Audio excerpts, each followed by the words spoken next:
Good morning friends, Mishra sir 03 YouTube channel में आपका स्वागत है। आज की क्लास, आज की वीडियो में आप OMU यानी कि ओवरमैन अनरिस्ट्रिक्टेड 2024 दिसंबर महीने में जो ओवरमैन की DGMS ने एग्जाम ली है उसके क्वेश्चन पेपर को लेकर के आया हूं। जो क्वेश्चन 6 तक के क्वेश्चन को पहले अपलोड कर चुका था, क्वेश्चन 7 के आगे को अपलोड कर रहा हूं फ्रेंड्स।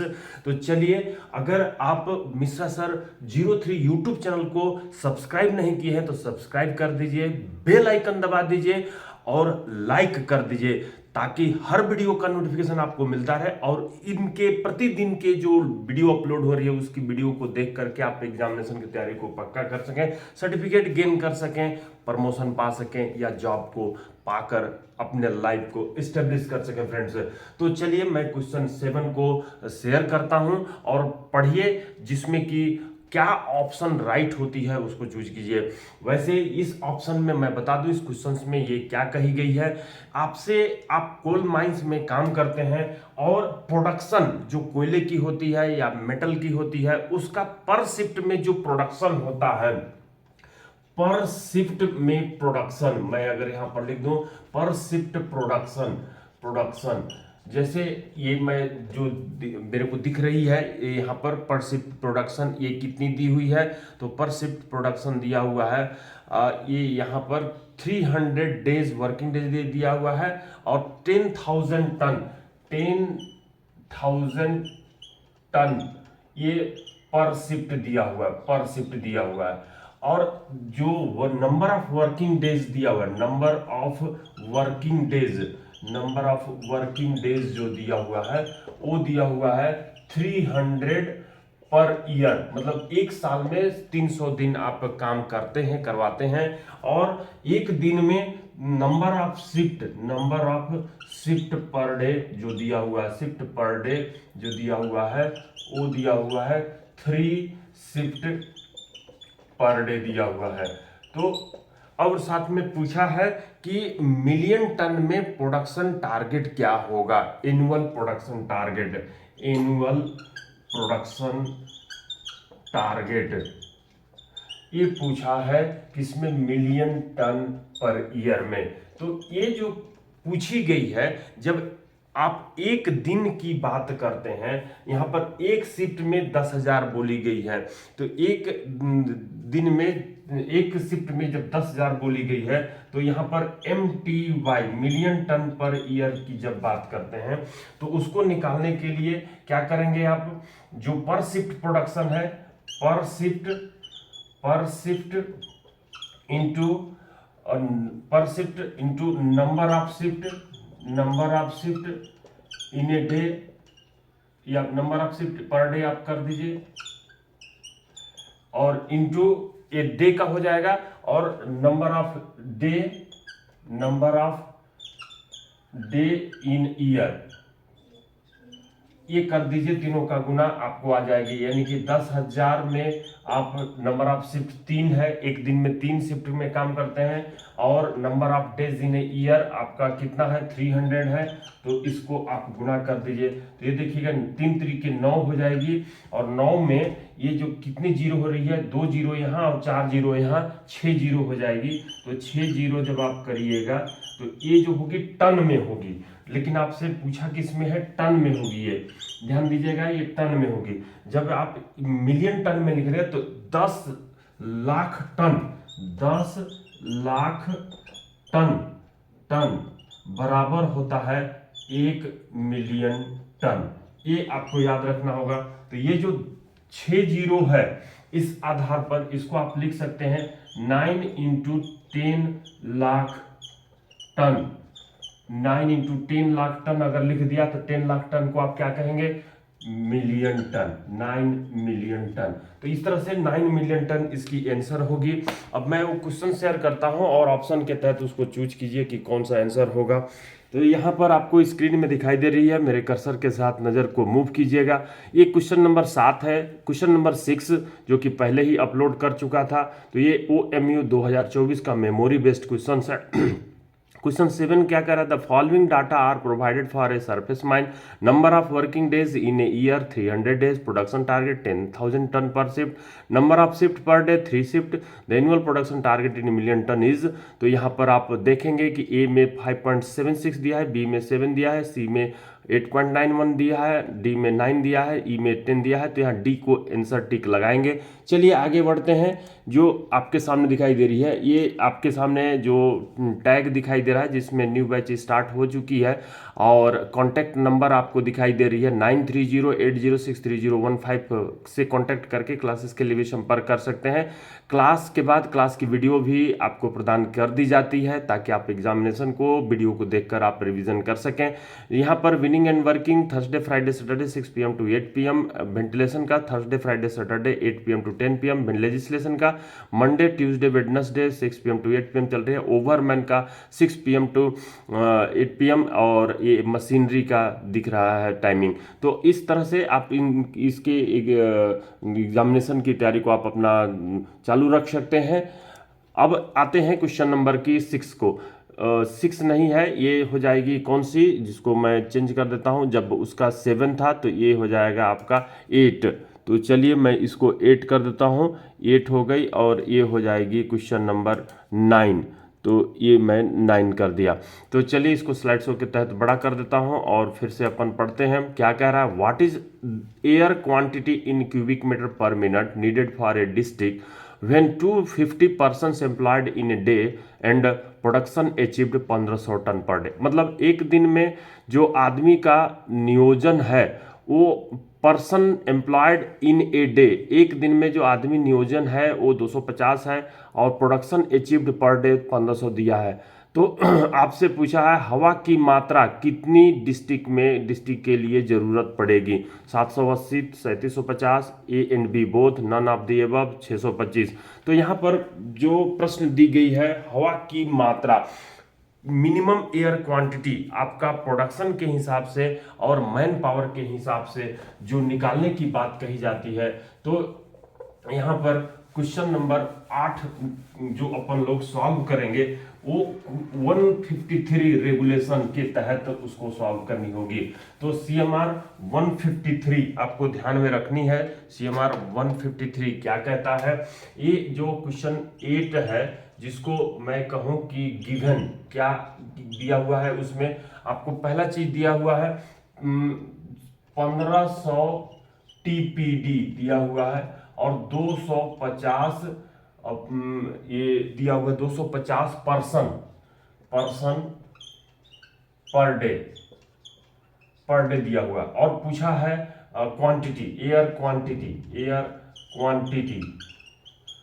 क्वांटिटी किसमें पूछा है, तो ये क्यूबिक मीटर प्रति मिनट में ही पूछा है, क्यूबिक मीटर प्रति मिनट में ही पूछा है। ठीक है, क्यूबिक मीटर प्रति मिनट में पूछा है, क्वेश्चन मार्क कर दिए। तो यहां पर आपको जाननी होगी CMR 153 स्टैंडर्ड ऑफ वेंटिलेशन, जिसको हम लोग क्या कहते हैं, स्टैंडर्ड ऑफ वेंटिलेशन कहते हैं, as per standard of ventilation. इसमें एक कीवर्ड आपको याद रखनी है क्या, 6 क्यूबिक मीटर प्रति मिनट पर पर्सन लार्जेस्ट शिफ्ट।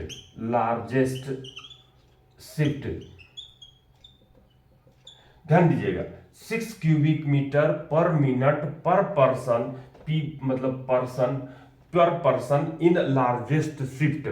और या तो दूसरा चीज आप याद रखते हैं 2.5 क्यूबिक मीटर पर मिनट, ये यहां तक cubic metre per minute same रहेगी। क्यूबिक मीटर पर मिनट ये जो होगा पर पर्सन ना होकर के ये क्या होता है, पर टन होता है। तो ये पर टन, और ये कौन सी होती है, पर डे होती है। अब whichever is greater than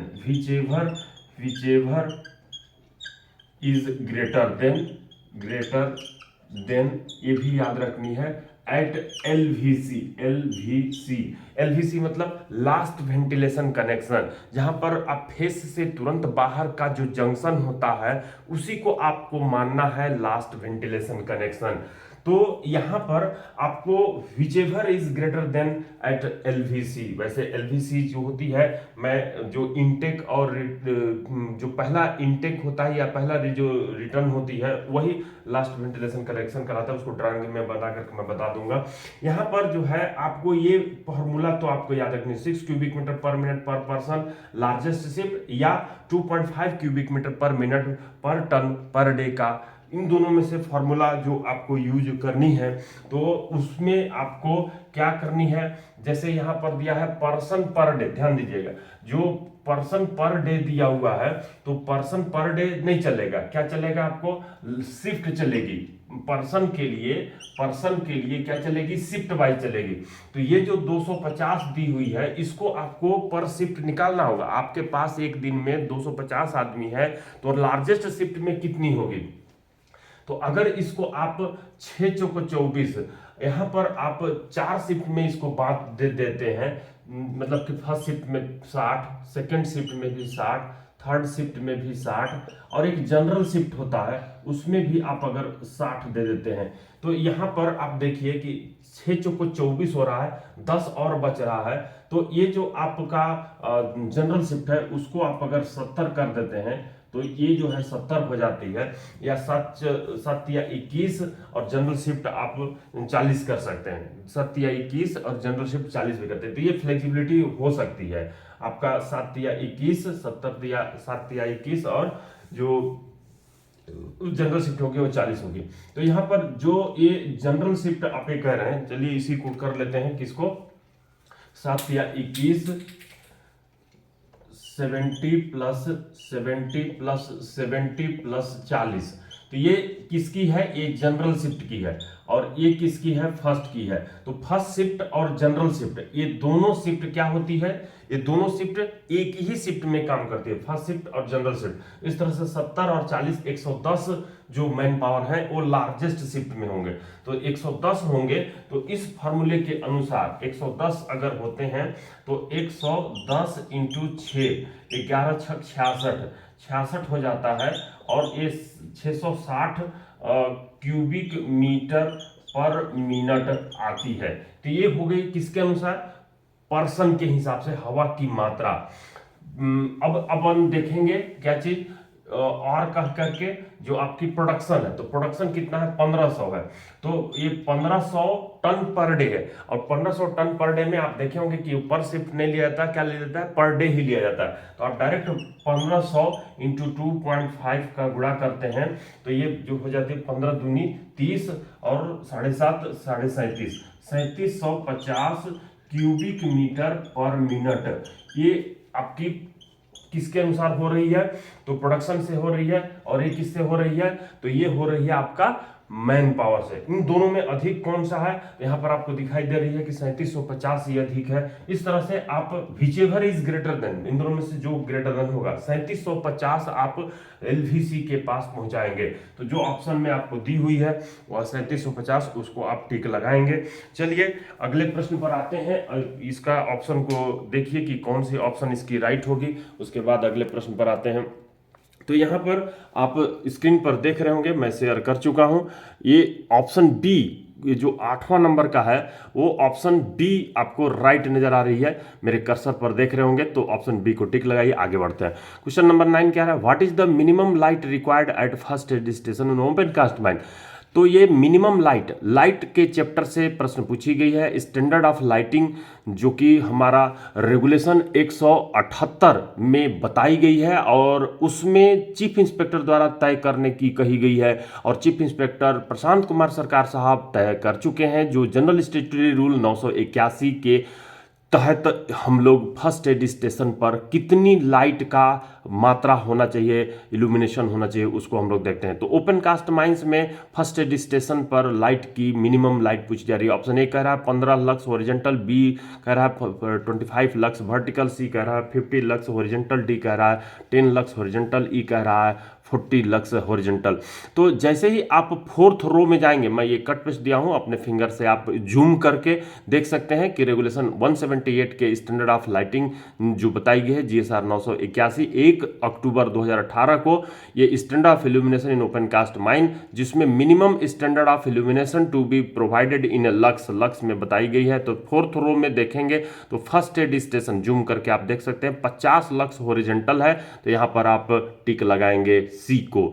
तो इस तरह से ये टेबल से 2 प्रश्न ओवरमैन में, 3 प्रश्न लेजिस्लेशन में, 4 प्रश्न वेंटिलेशन में, मशीनरी में, सभी सब्जेक्ट में इस टेबल से जो जीएसआर 981 है और साथ ही जो 216 सर्कुलर है, 2016 का जो 7 नंबर सर्कुलर है जो अंडरग्राउंड के लिए है, इस टेबल को अच्छे से याद करके रखिए। 4 प्रश्न आपके एग्जामिनेशन में पक्का है कि इससे आएगा। चलिए आगे आते हैं।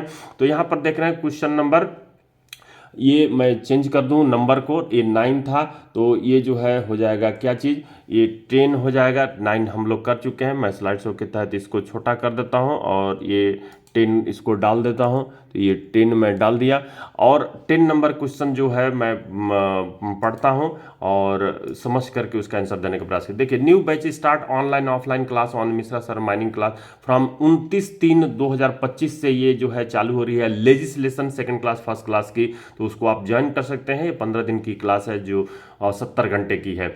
अब यहां पर देखिए 10वां नंबर में आपको distance of relieving hole in open cast mine, open cast mines में जब मिस फायर हो जाता है तो उसको छुड़ाने के लिए कितना दूरी पर होल लगाई जाती है, तो वो जो होल लगाने की बात है वो पूछी गई है कि कितना दूरी पर लगाई जाती है। तो ये 1 metre, 3 metre, 5 metre, 7 metre, any of the above. तो यहाँ पर 1 मीटर की दूरी पर लगाई जाती है। जब डीजीएमएस सर्कुलर की हम लोग बात करते हैं, dealing with misfire in deep hole blasting, तो इसमें detection of misfire hole by study of profile of the blasted bench, कहने का मतलब जैसे ही ब्लास्टेड बेंच को आप देखते हैं ब्लास्टिंग के बाद, तो उसका फेस से ही, प्रोफाइल से ही पता चल जाता है कि पूरी ब्लास्टिंग हुई है कि नहीं। अगर आपको डाउट लगती है तो दूसरा नंबर देखिए, if any doubt spot is located, तो स्पॉट को लोकेट करना कि कहां पर आपको मिसफायर हुई है, तो उस स्पॉट को आप लाल झंडे, इरेक्ट रेड फ्लैग यानी लाल झंडे से उसको आप जो है शो करेंगे। बी नंबर में कॉर्डन फेंस द एरिया, उस एरिया को फिर से फेंस कर देंगे, घेर देंगे। क्लीन द एरिया, उसको सावधानी से सफाई करेंगे जहां पर मिसफायर हुई रहती है। लोकेट द मिसफायर्ड होल, अब मिसफायर्ड होल को अच्छे से लोकेट हो जाएगी, दिख जाएगी, क्लियर हो जाएगी कि यहीं पर मिसफायर होल है। तब तीसरा नंबर में आप क्या करते हैं, if ANFO is being used, अगर अमोनियम नाइट्रेट फ्यूल वाला आपने यूज किया है तो water flush in the bore hole, तब उस केस में बोर होल में वाटर फ्लश का पानी को प्रेशर के साथ डालिए। The ammonium nitrate will dissolve and it become safe, और अमोनियम नाइट्रेट उसमें डिजॉल्व हो जाती है, इस तरह से वो सुरक्षित हो जाता है होल। अब बगल में आप रिलीविंग होल लगा सकते हैं।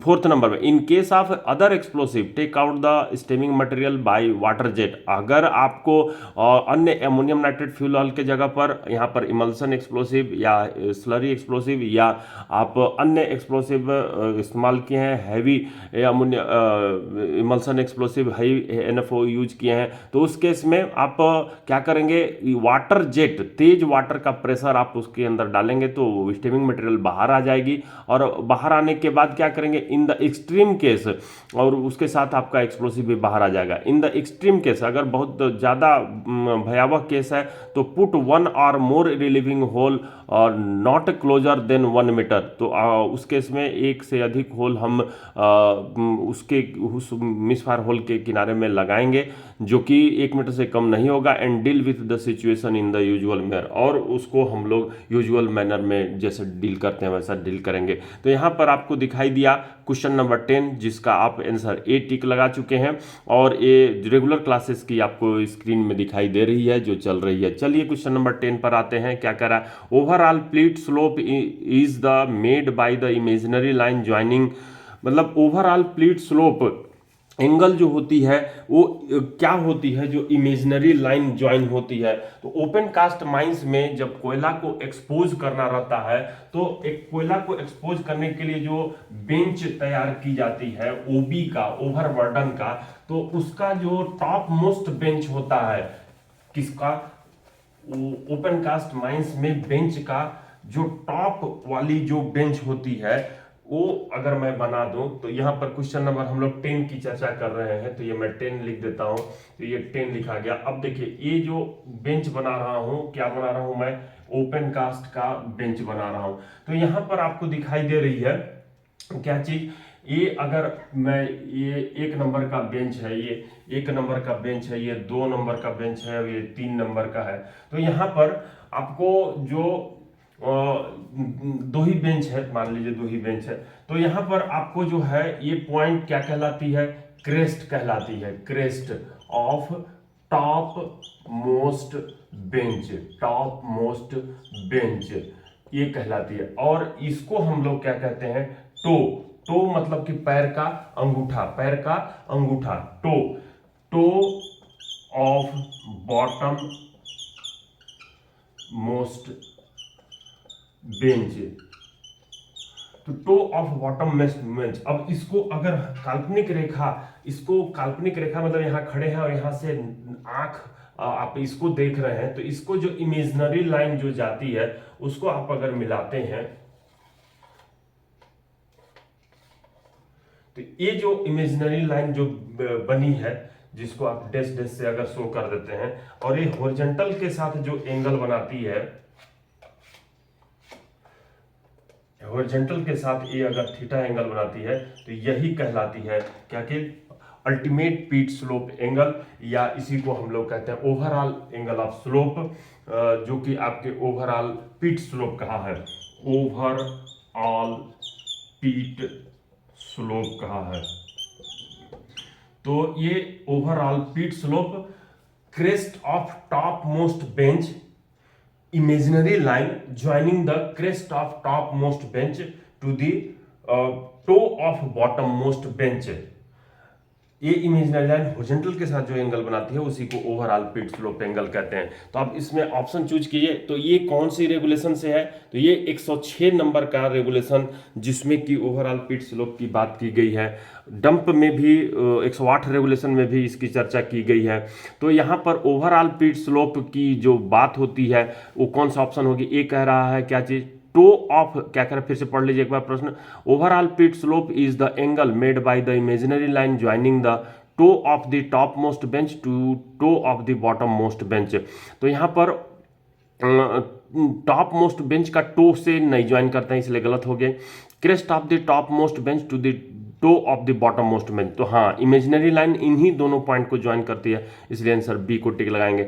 और यहाँ पर लिंक दिया हुआ है, definition of terms used in open cast mine, burden क्या होता है, स्पेसिंग क्या होता है, सबग्रेड ड्रिलिंग क्या होता है, ये जो लिंक दिख रही है आप जैसे ही बोलिएगा burden spacing on Mishra sir mining class, तो जो पुरानी चैनल थी मिश्रा सर माइनिंग क्लास का, वो ओपन हो जाएगी और आप उसके सहायता से जितनी टर्मिनोलॉजी हैं ओपन कास्ट के वो आप देख सकते हैं।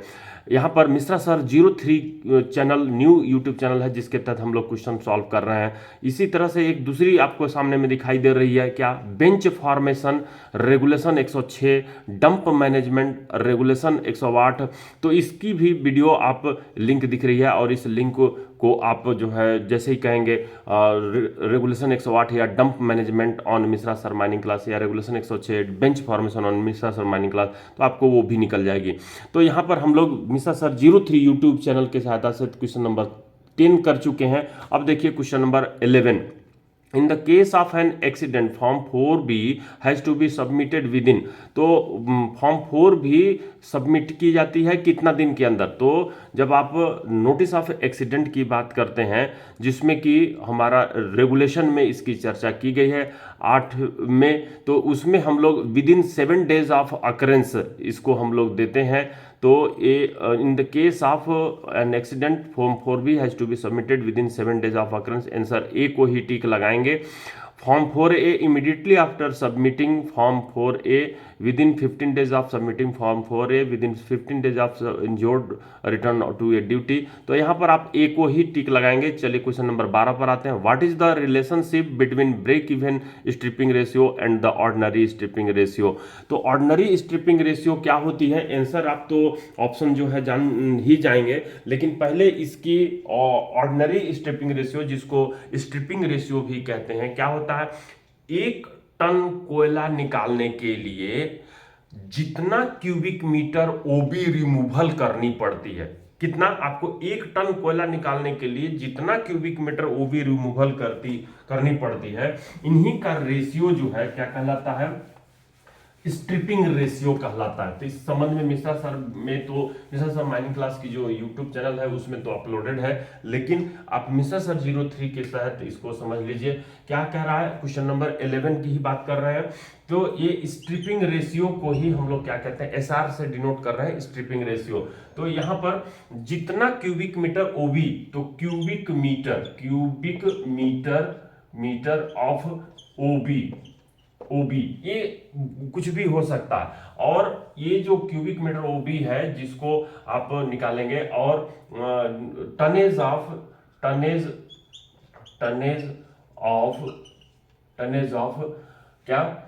Of coal. तो यहां पर जो बेंच होती है, जैसे कि ये आपका कोयला सीम है, और इस कोयले सीम के ऊपर ये जो है क्या है, ओबी है। थोड़ा सा और फ्लैट बना देता हूं। जैसे ये माइन बाउंड्री है और आप निकाल रहे हैं क्या चीज, अपना स्ट्रिपिंग रेशियो। तो ये जो है अपन क्या बना दे रहे हैं,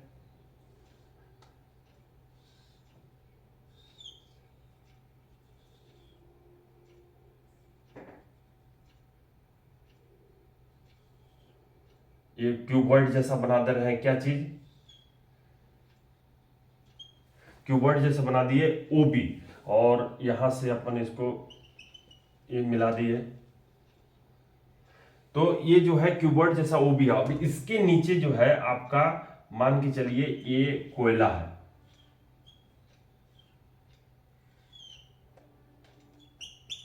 ये आपका कोयला है, ये कोयला है और ये ओबी है, ओबी वही ओवरबर्डन, और ये जो है कोल है।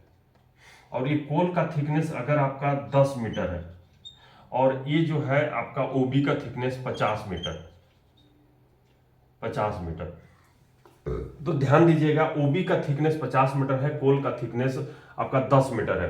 तो इस केस में आप इसका जो वॉल्यूम होगा ओबी का, ये हाइट आपकी कितनी है, क्यूबिक मीटर ऑफ ओबी जब निकालेंगे तो वॉल्यूम निकालने के लिए क्या करना पड़ता है, length into width into height करते हैं, length into width into height करते हैं। और कोयला जो आपको दिखाई दे रही है नीचे में, ये कोयला का टन निकालने के लिए इसमें भी आप क्या करते हैं, length into width into height into आप करते हैं स्पेसिफिक डेंसिटी। ध्यान दीजिएगा, स्पेसिफिक डेंसिटी कोयले की डेंसिटी से यहां पर मल्टीप्लाई की जाती है।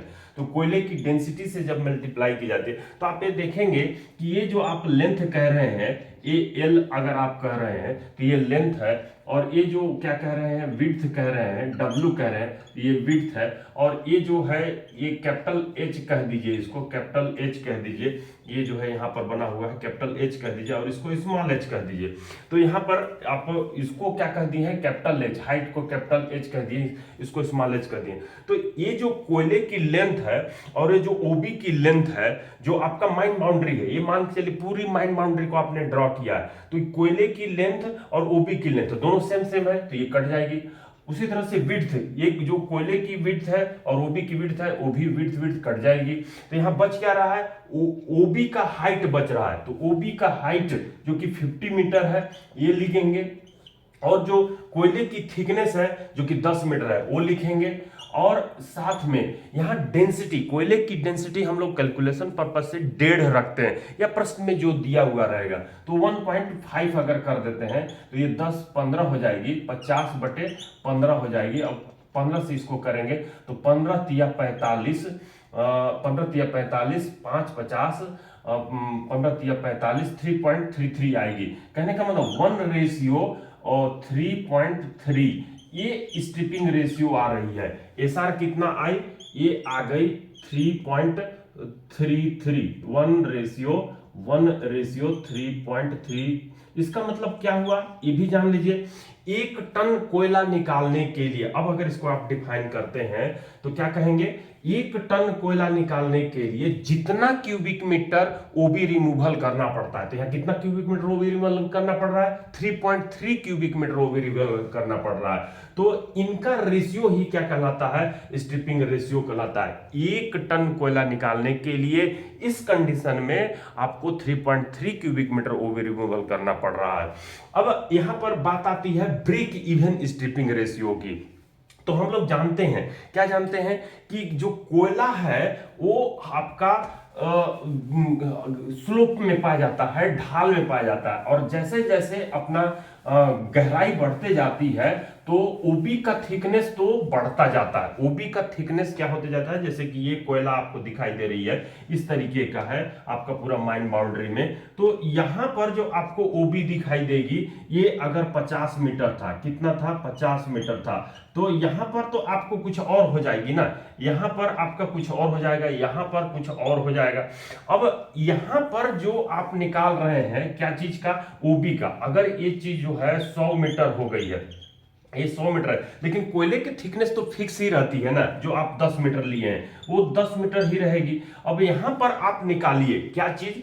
स्ट्रिपिंग रेशियो, एसआर आप निकालते हैं यहां पर, तो क्या हो जाती है? कैपिटल एच बटे में स्मॉल एच इंटू डेंसिटी। तो यहां पर कैपिटल एच 100 हो गई, स्मॉल एच कितनी है? तो 10 है, और ये जो डेंसिटी है 1.5 है। तो ये जो आप करेंगे 100 भागित जो 15 आएगी, तो 15 सत्ते 105 होता है। 15 के पीछे 75, 15 छक्का 90, तो 15 छक्का 90 हो रही है, 15 सत्ते 105 होती है। तो 15 छक्का 90 और 10 100, 15 छक्का 90, 6.67। कहने का मतलब कि 1 रेशियो इसको आप ले सकते हैं 6.7।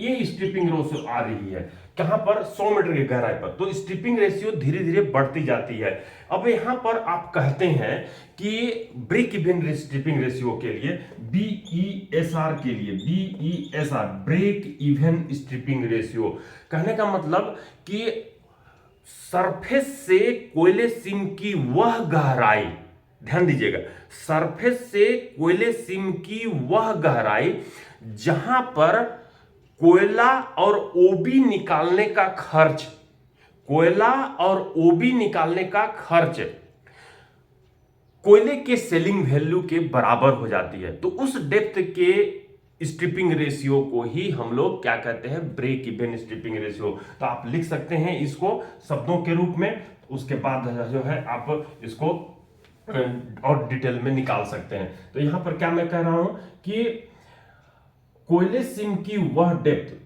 कोल सीम की वह डेप्थ जिस पर कोल व ओबी निकालने का खर्च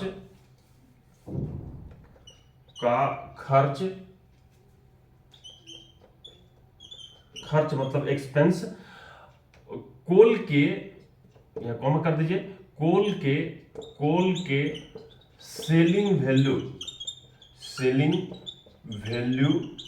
के इक्वल हो जाती है, तो उस डेप्थ के एसआर को, एसआर मतलब स्ट्रिपिंग रेशियो, एसआर को बीईएसआर कहते हैं। तो यहां पर आप देखेंगे कि आपकी ये बी, अगर इस डेप्थ पर जो आपको 100 मीटर का डेप्थ था, उस डेप्थ पर आपका क्या हो जा रहा है? 100 मीटर के डेप्थ पर अगर कोयले और ओबी का जो निकालने का खर्च है वो कोयले के सेलिंग वैल्यू के बराबर हो जा रही है, तो उस डेप्थ का जो एसआर आई है 1:6.7, मतलब 1 टन कोयला निकालने पर जो 6.7 क्यूबिक मीटर ओबी रिमूवल करनी पड़ रही है। तो ये stripping ratio break even stripping ratio कहलाएगी। और ब्रेक इवन स्ट्रिपिंग रेशियो हर समय आपको अधिक दिखाई दे रही है, BESR, ये हर समय अधिक होगी ऑर्डिनरी स्ट्रिपिंग रेशियो से, मतलब कि OSR से, ऑर्डिनरी स्ट्रिपिंग रेशियो से।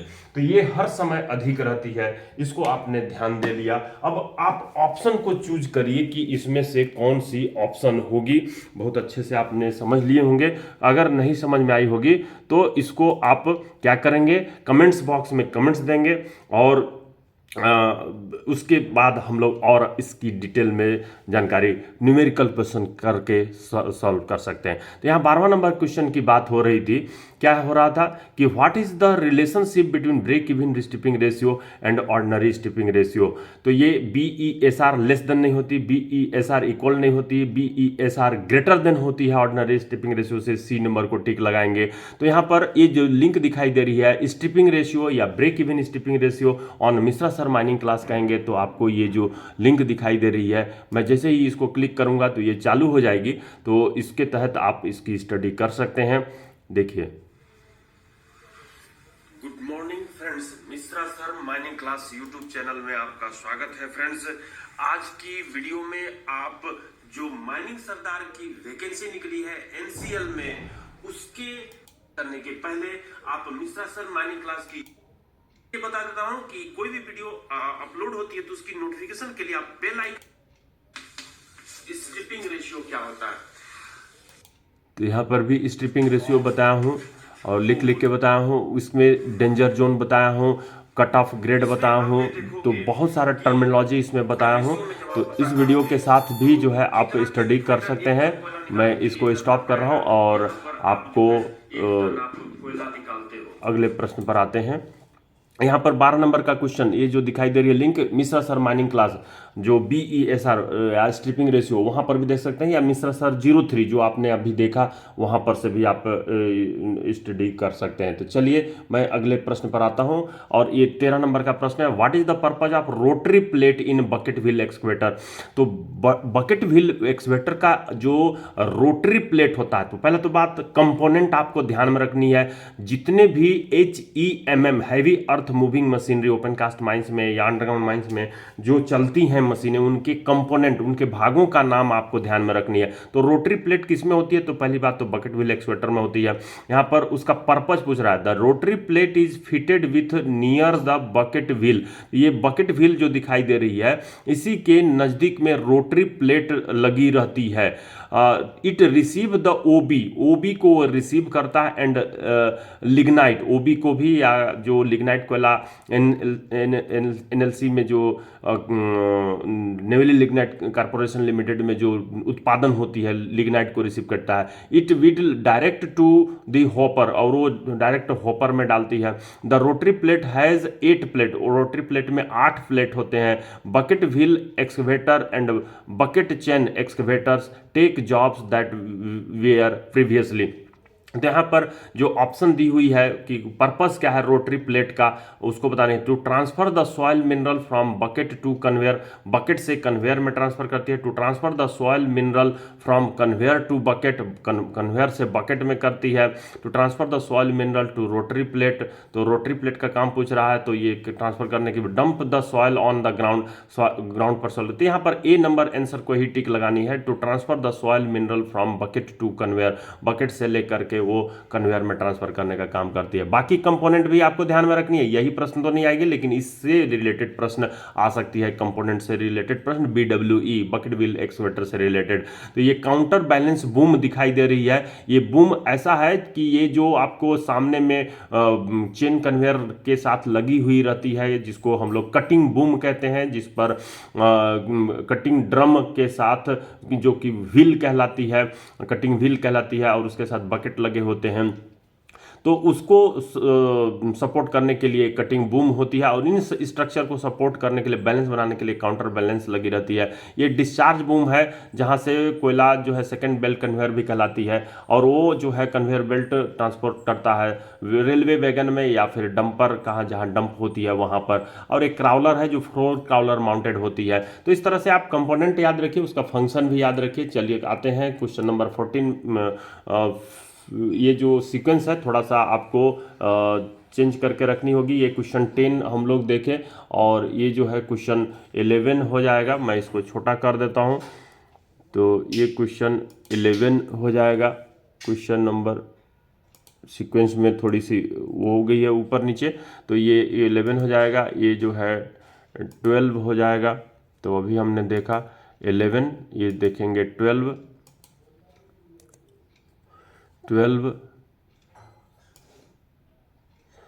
उसके बाद ये हम लोग जो है 13 कर देंगे, 13 देख लिए, और ये जो है 15 कहेंगे, और ये जो है 16 कहेंगे, और ये जो है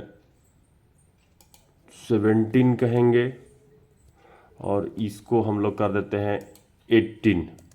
तो इस तरह से जो आपकी 16 नंबर तक का क्वेश्चन को हम लोग डिस्कस कर लेते हैं। यहाँ पर 17 number, as per DGM circular find the minimum width of the bench which with the following data, the height of the bench 7 metre, boom reach of machine. तो इसके आगे की प्रश्न को मैं अपलोड करूंगा बाद में। तो ये जो लास्ट प्रश्न 16 रखिए, 7 to 16, 7 से लेकर के 16 नंबर के तक के प्रश्न को मैं अपलोड कर चुका हूं, अपलोड कर दे रहा हूं। आप उसको देखिए। अगर मिश्रा सर की 03 यूट्यूब चैनल को आप सब्सक्राइब नहीं किए हैं तो सब्सक्राइब कर दीजिए और बेल आइकन दबा दीजिए और लाइक कर दीजिए, और अपने फ्रेंड्स के पास भी शेयर करते हुए उनको भी सब्सक्राइब करने, बेल आइकन दबाने के लिए बोलिए फ्रेंड्स। तो चलिए अगले वीडियो में फिर से मिलते हैं, ताकि आप एग्जामिनेशन की तैयारी को अपना पक्का कर सकें।